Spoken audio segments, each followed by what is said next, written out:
એમાં RL અને RC series circuit પછીથી LC સિરીઝ સર્કિટનું એનાલિસિસ બી પતી ગયું. હવે ત્રણે ત્રણ કમ્પોનન્ટ ભેગા R L C. તો હવે આપણે જે જોવાના છે શું છે RLC સિરીઝ સર્કિટ. આનું એનાલિસિસમાં બહુ લાંબો ટાઈમ નહીં જાય કેમ કે તમે ઓલરેડી બેસિક બધું જાણી ગયા છો. કેમ કે આટલા બધા સર્કિટને એનાલિસિસ કરે તો હવે પેલું બેસિક ખબર પડી જાય કે ભાઈ ક્યાં આગળ શું હશે. તો આ એક આપણો રેઝિસ્ટર, આ એક ઇન્ડક્ટર અને આ એક કેપેસિટર.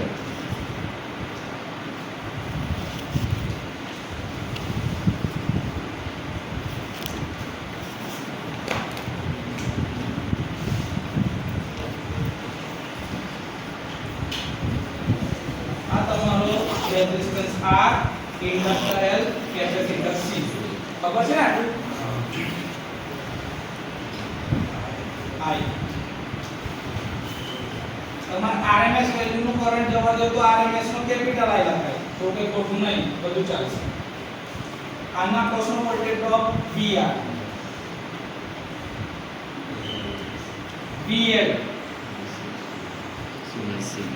VC. બરાબર છે? VR બરાબર તમે શું કહેતા હતા? I into R.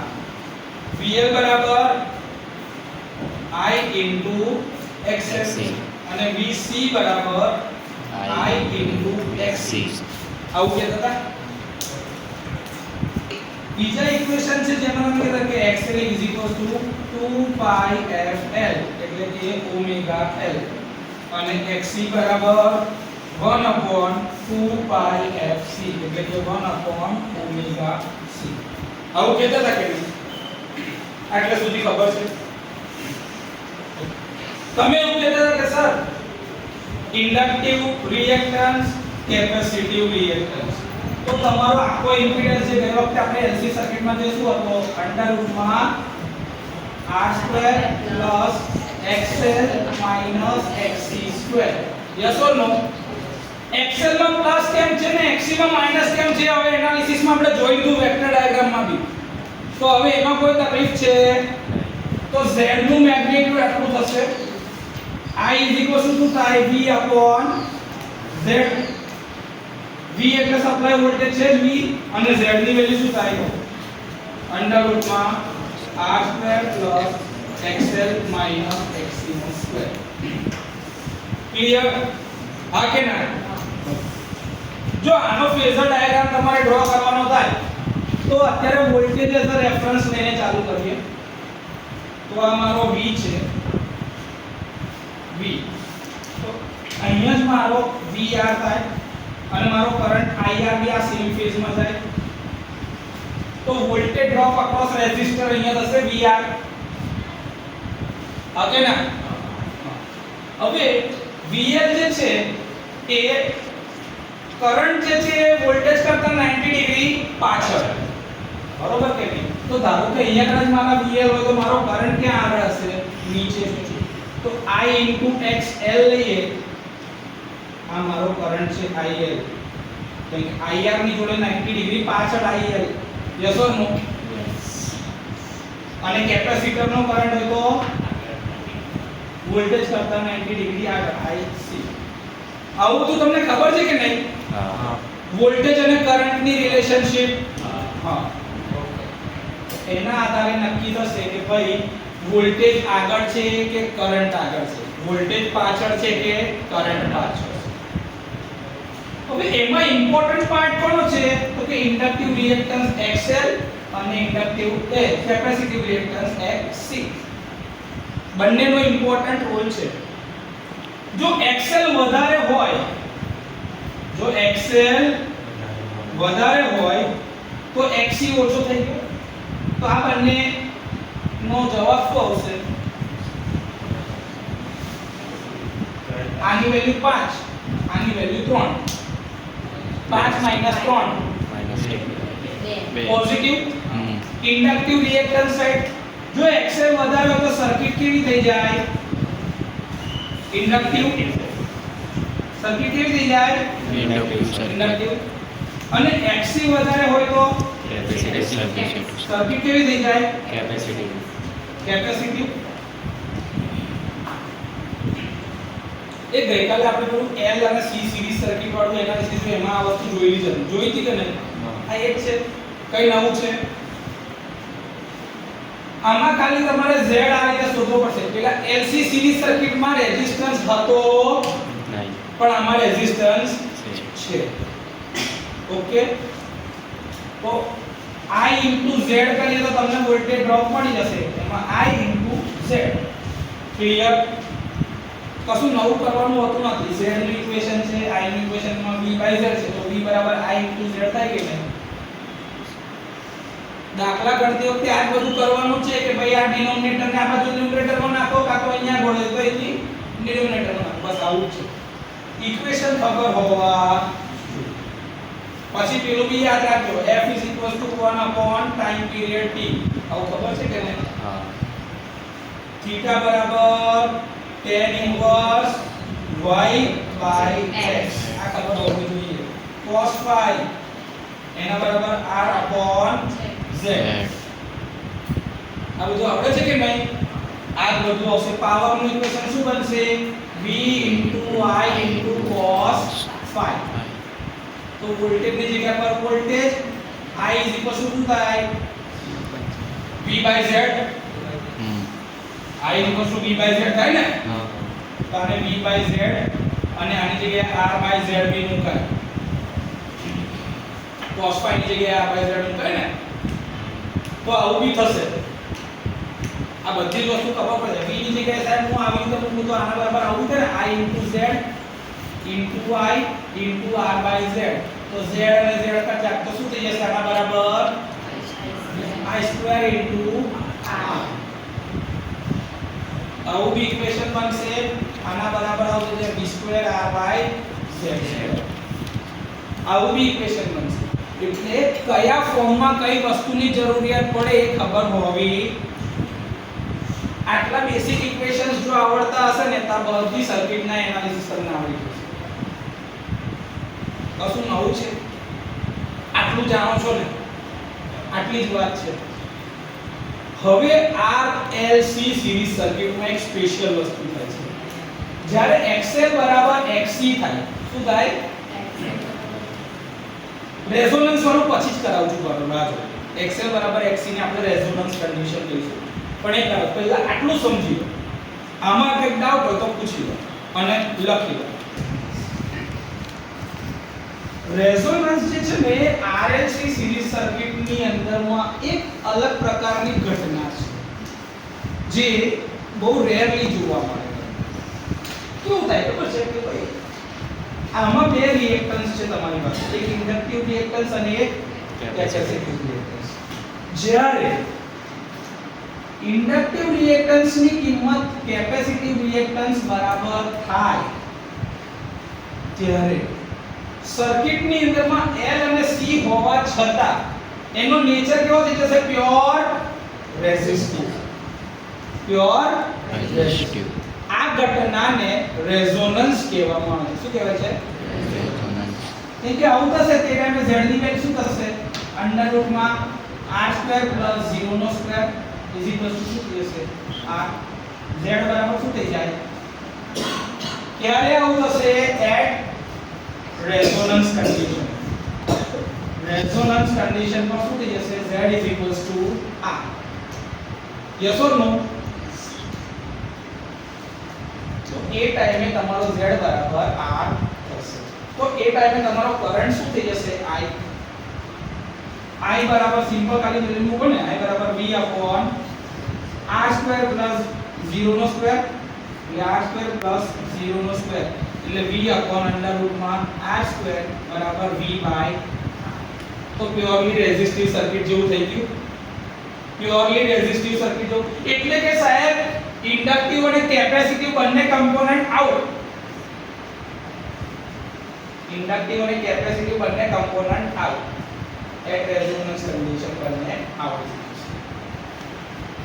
ખાલી ને ખાલી અસ્તિત્વ ધરાવશે purely resistive component. Okay sir, તો એ ટાઈમે ફ્રીક્વન્સી કેટલી હશે?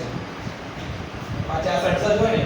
ના, રેઝોનન્સની ફ્રીક્વન્સી અલગ છે એને શોધાઈ આવી છે xl xc આ કન્ડિશન થાય છે ને રેઝોનન્સ વખતે xl ની જગ્યાએ શું મુકાય 2πfl તો મૂકું 2πfl અને xc ની જગ્યાએ શું મુકાય 2πfc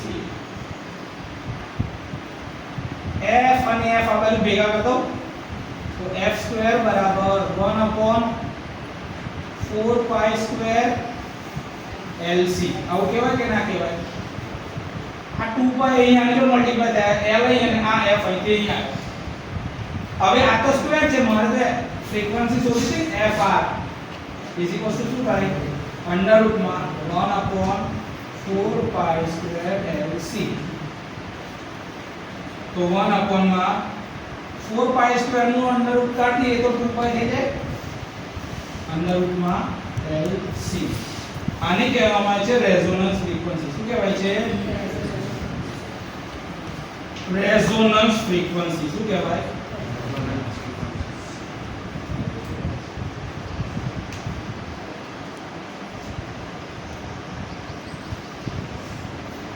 તમે કહેતા હતા ને 50 હર્ટ્ઝ હોય 50 હર્ટ્ઝ હોય નહીં એ ટાઈમે ફ્રીક્વન્સીની વેલ્યુ કઈ અલગ હોય જે આ છે 1/2π/LC હવે ત્યારે જે કરંટ મળશે એ ખાલી ને ખાલી રેઝિસ્ટન્સ થી ડિવાઈડ કરવાથી મળશે એટલે આ કરંટ જે તમારો હશે ને એ મેક્સિમમ હશે શું હશે મેક્સિમમ સિરીઝ સર્કિટમાં મેક્સિમમ મળતો કરંટ આટલો છે RLC સિરીઝ સર્કિટ હોય તો જો એમાં મેક્સિમમ કરંટ મળવાની સંભાવના ક્યારે હોય જ્યારે રેઝોનન્સ થાય ત્યારે એટલે કે ત્યારે ઇન્ડક્ટિવ કમ્પોનન્ટ હોય નહીં કેપેસિટિવ કમ્પોનન્ટ હોય નહીં ફક્ત કયો કમ્પોનન્ટ રહેશે રેઝિસ્ટન્સ તો એ ટાઈમ દરમિયાન તમારો કરંટ આ થશે સર તો એ ટાઈમ દરમિયાન મારો પાવર કેટલો હશે તો પાવર P બરાબર શું થાય V * I * cos phi okay ના આ શું છે V ની જગ્યાએ I * R લખાય * R I * R/Z Z કેટલો હશે R જેટલો Z બરાબર તો આ બંને ઉડી જશે એટલે I * R તો R અને R બંને ઉડી ગયા તો મારો પાવર કેટલો હશે P બરાબર I² * R pure resistive circuit જેટલો પાવર આવ્યો કે ના આવ્યો ઓકે સર મારો cos phi કેટલો હશે પાવર ફેક્ટર R/Z એટલે કે R/R એટલે પાવર ફેક્ટર કેટલો યુનિટી કેટલો પાવર ફેક્ટર યુનિટી એટલે કે રેઝોનન્સ કન્ડિશન વખતે RLC series circuit pure resistive circuit જેવું બિહેવ કરે છે જોઈ લો પાવર પ્યોર રેઝિસ્ટિવ સર્કિટ નો cos phi યુનિટી એટલે પ્યોર રેઝિસ્ટિવ સર્કિટ નો પાવર ફેક્ટર યુનિટી હોય કરંટ I = V/R છે કે નહીં તો રેઝોનન્સ કન્ડિશન વખતે RLC series circuit pure resistive circuit ની જેમ બિહેવ કરે ખાલી એની ફ્રીક્વન્સી અલગ છે રેઝોનન્સ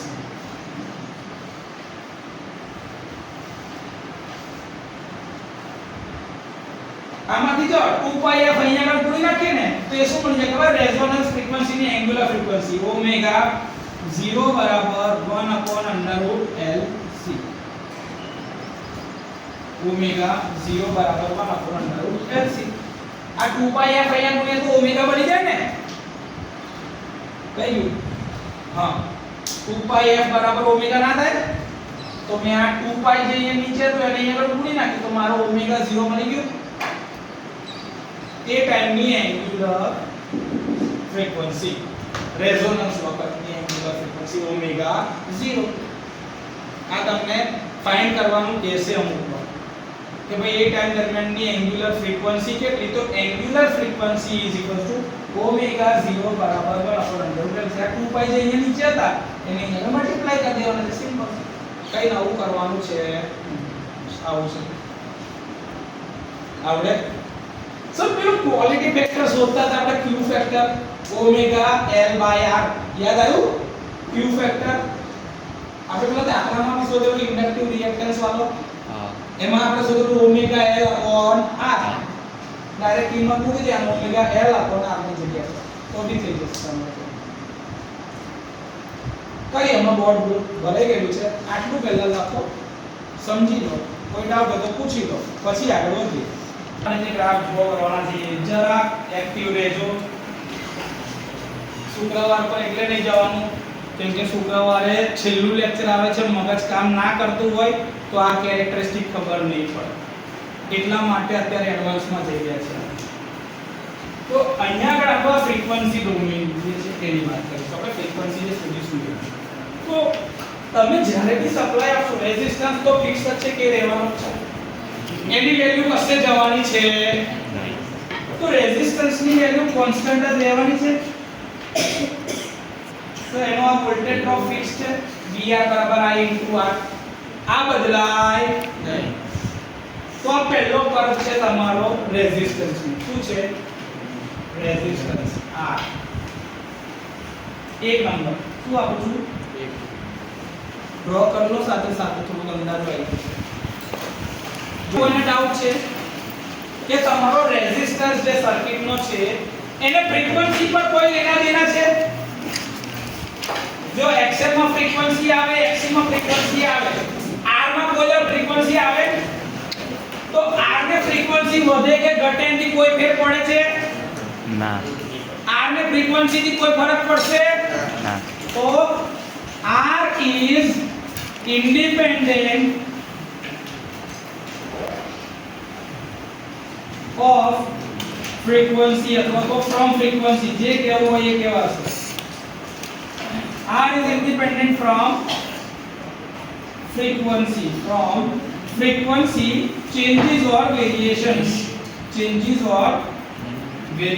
એટલે કે ફ્રીક્વન્સી વધે કે ઘટે એની રેઝિસ્ટન્સ ઉપર કોઈ અસર થાય તો આ ગ્રાફની વેલ્યુ જો મેં આ ફ્રીક્વન્સી થી ઉપર રાખી છે અચળ રેઝિસ્ટન્સ ને કોઈ ફરક પડવાનો છે નહીં ફ્રીક્વન્સી વધે કે ફ્રીક્વન્સી તો હવે બીજી વસ્તુ છે ઇન્ડક્ટિવ રિએક્ટન્સ શું છે જો ઇન્ડક્ટિવ રિએક્ટન્સ XL છે XL is equal to 2 pi FL so XL is directly proportional to F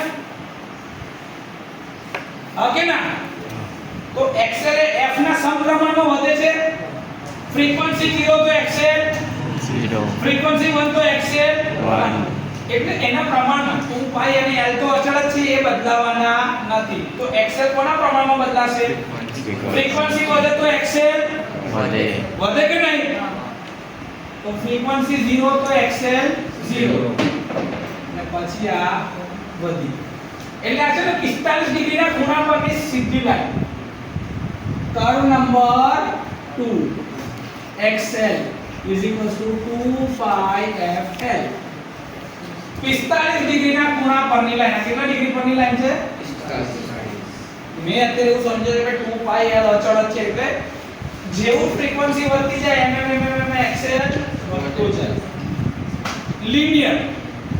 linear ફોર્મમાં કોઈ ડાઉટ 0 પર 0 છે જેવું વધુ mm વધતો આગળ કરો આમાં કોઈ ડાઉટ હોય તો બોલો XL માં કોઈ તકલીફ નહીં ને પાકું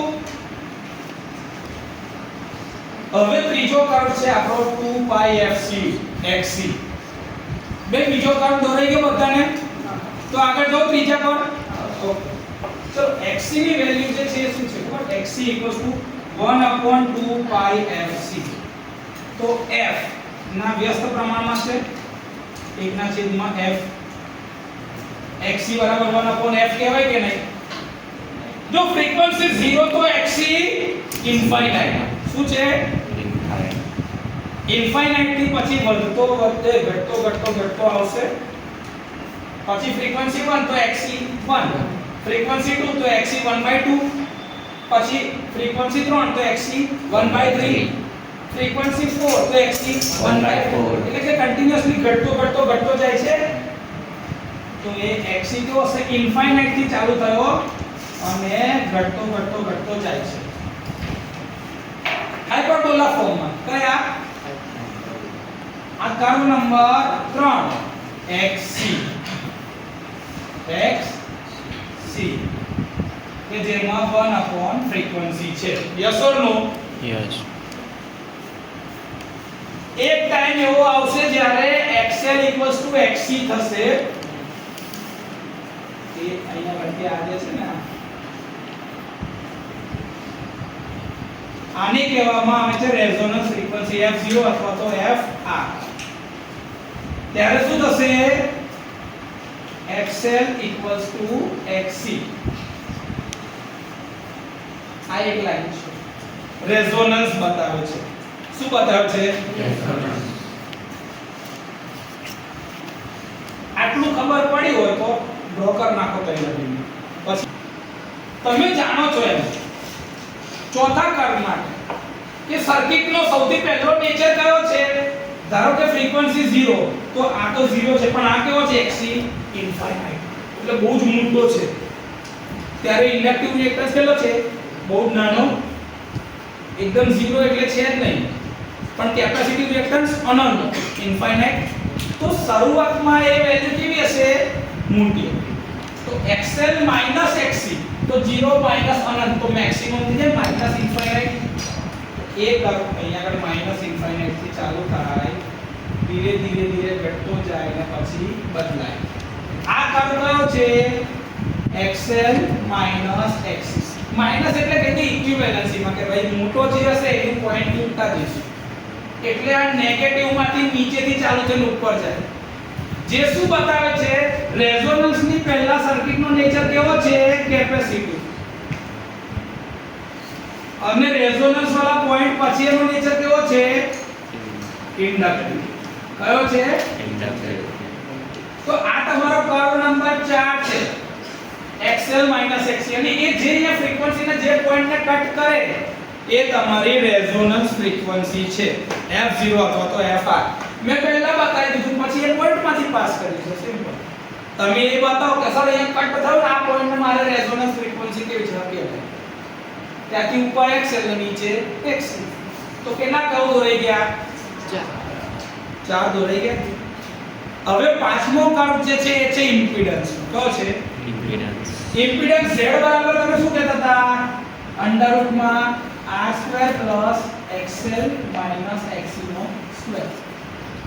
શરૂઆતમાં xc વધારે છે xl ઓછો છે ઓકે ના? તો તમારો ઇમ્પિડન્સ ઘટતો જશે. ઘટતો સોરી r ની વેલ્યુ જે છે ને તૈયાર કે ઇન્ડક્ટિવ રિએક્ટન્સ જે છે એ ઘટતો જાય. તો આ કર્વ મારો શું બને? ઘટતો જ્યારે રેઝોનન્સ થાય ત્યારે શું થશે? xl xc. તો તે ટાઈમે ખાલી z જે હશે શું હશે? r જેટલો. રેઝોનન્સ પર z r. તો અહીંયા કટ થશે પછી પાછો રેઝોનન્સ પછીથી ઇમ્પિડન્સ વધતો જાય. પેરાબોલા. શું બને છે? પેરાબોલા. આ શું છે તમારો? z. Curve number 5 impedance. અહીંયા શું છે? xc xl એટલે ઘટતો જશે અને અહીંયા આગળ xl xc વધતો જશે ઇમ્પિડન્સ. ફ્રીક્વન્સી વધતી જાય અને પછી xl વધતો જશે અને xc ઘટતો જશે. તો સર્કિટનો નેચર બદલાશે ઇન્ડક્ટિવમાં. તો તમારો ઇમ્પિડન્સ અહીંયા આવ્યા એકદમ મિનિમમ અને પછી પાછો વધતો જશે. ક્લિયર? કોઈ ડાઉટ અહીંયા? કર્વ નંબર 5 દોરાઈ ગયો. હવે છઠ્ઠો જ રહ્યો ખાલી કરંટ. શું રહ્યું? કરંટ. ઇમ્પિડન્સ વધારે તો કરંટ ઓછો અથવા તો મિનિમમ. ઓકે ના? પણ મિનિમમ માં બી કરંટ તો કઈ લગીને જવાનું છે? જો 0 તો થાય ને ભલે ફ્રીક્વન્સી 0 હોય કરંટ 0 થવાનો છે કેમ કે સર્કિટમાં ઇમ્પિડન્સ R બી રહેવાનો છે અને જ્યારે 0 થાય ત્યારે અનંત અવરોધ. તો તે ટાઈમે તમે કરંટ 0 થી ચાલુ કરી શકો છો. કેમ કે આ ઇન્ફાઇનાઇટ એટલે ઓપન અને આની કઈક વેલ્યુ હશે ભલે ગમે તે લે પણ આ ઓપન થી ચાલુ થાય એટલે કહેવાનો મતલબ એ છે કે ભાઈ બહુ જ વધારે ઇમ્પિડન્સ ત્યારે કરંટ બહુ જ ઓછો જેમ જેમ ઇમ્પિડન્સ ઘટતો જાય એમ કરંટ વધે. તો આના કરતા એક્ઝેક્ટ ઊંધો કરો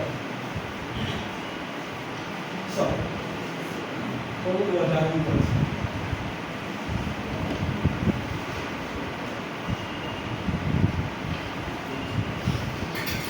આ તમારો મેક્સિમમ ને પછી પાછો મિનિમમ લખીને જાય એક બાજુથી ઇમ્પિડન્સ જેમ જેમ ઘટે એમ કરંટ વધતો જાય આ તમારો કર્વ નંબર શું છે 6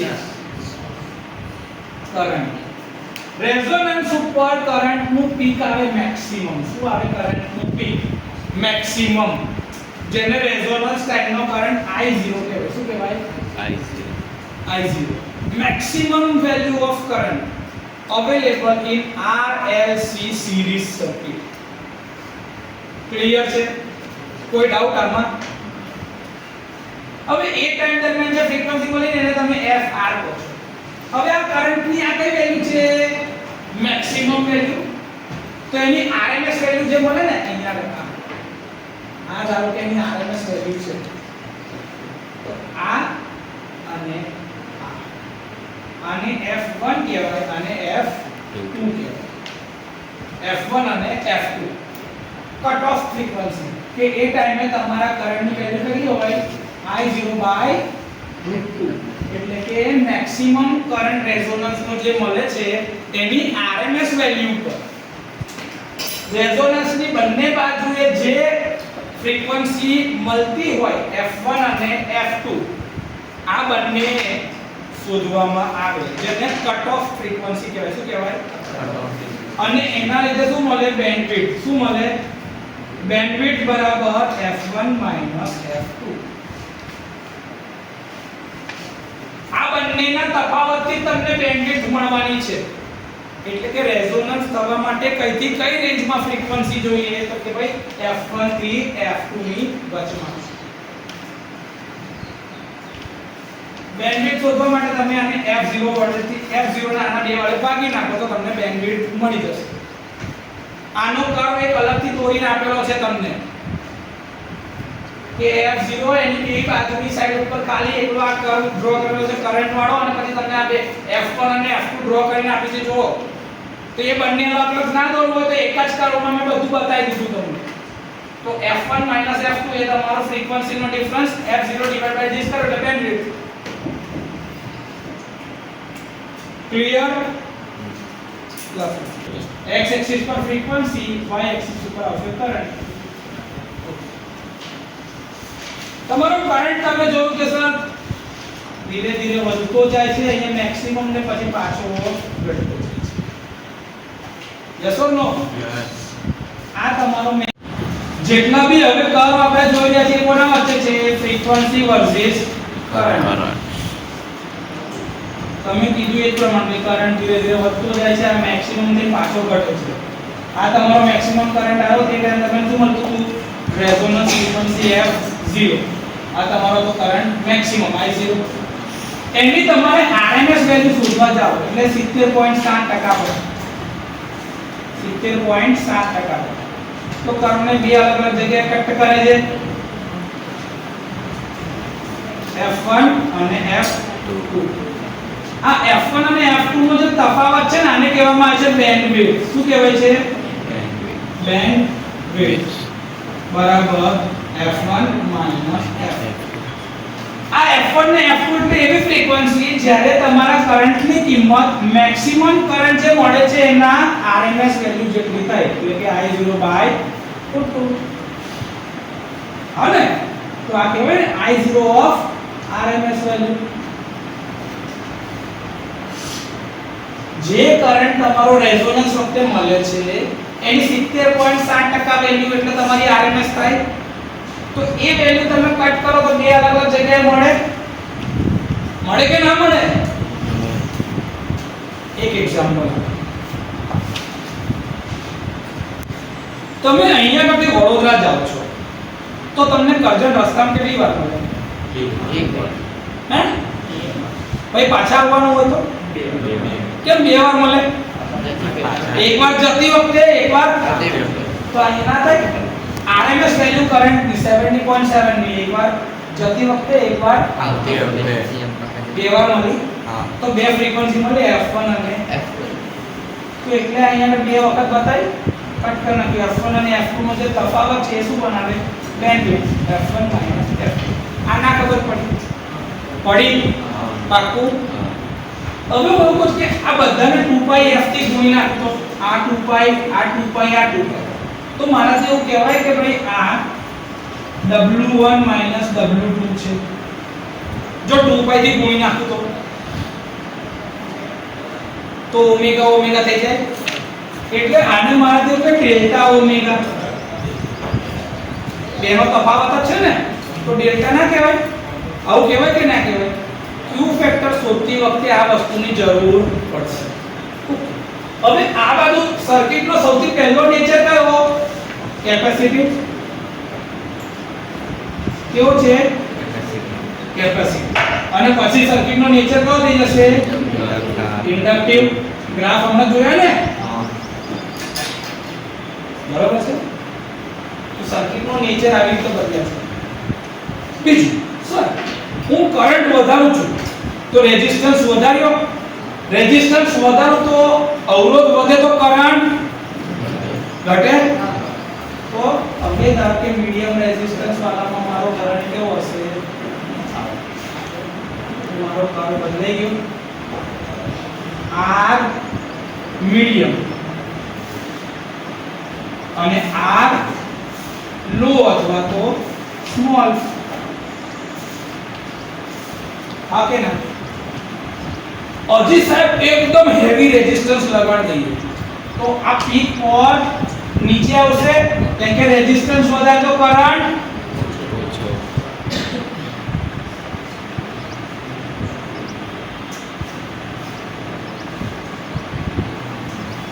જેમ જેમ તમારો રેઝિસ્ટન્સ વધતો જાય એમ આ પીક ઘટતું જાય. મેક્સિમમ વેલ્યુ નીચે આવતી જાય. એરિયા ફેલાતો જાય. ટૂંકમાં શું થાય? ફેલાતો જાય. રેઝિસ્ટન્સ વધે તો x એક્સિસ ઉપર ગ્રાફ મોટો થાય. રેઝિસ્ટન્સ ઘટે તો y એક્સિસ ઉપર મોટો થાય. સિમ્પલ. બીજું કંઈ એક્સ્ટ્રા હોતું નથી. આટલી સમજણ જરૂરી છે. કે જો સિમ્પલ જ સમજો ને, રેઝિસ્ટન્સ વધે તો કરંટ ઘટે, રેઝિસ્ટન્સ ઘટે તો કરંટ વધે. સિમ્પલ. આ ગ્રાફ પરથી એટલું તો ખબર પડે છે કે નહીં? બસ આટલું છે યાર. સર પાવર ફેક્ટર કેવો હશે? જો કેપેસિટિવ સર્કિટ છે પહેલા તો પાવર ફેક્ટર લીડિંગ. કેવો થાય? લીડિંગ. યુનિટી અને પછી પાછું લેગિંગ પાવર ફેક્ટર. ઇન્ડક્ટિવ સર્કિટમાં પાવર ફેક્ટર લેગિંગ, કેપેસિટિવ સર્કિટમાં પાવર ફેક્ટર લીડિંગ અને રેઝોનન્સ થાય ત્યારે પ્યોર રેઝિસ્ટિવ સર્કિટનો પાવર ફેક્ટર યુનિટી. ના થાય આવું? મને ખાલી સર્કિટ દેખાય છે, હું એ સર્કિટના આધારે એનાલિસિસમાં જ વસ્તુ લખું છું બધી. આના માટે મારે અલગ અલગ ગ્રાફ દોરવાની જરૂર છે જ નહીં. હું એક જ ગ્રાફમાં બધું દોરી શકું છું, કારણ કે મને સમજ પડે છે. એવું તમને બી સમજ પડે છે ને? તમારે આવા 3-4 અલગ અલગ ગ્રાફ દોરવાની જરૂર છે. જ્યારે એક જ ગ્રાફમાં બધું દોરાઈ જતું હોય તો અલગ અલગ ગ્રાફ દોરવાની જરૂર છે નહીં ને? આવડે કે ના આવડે? આવું ડોક્ટર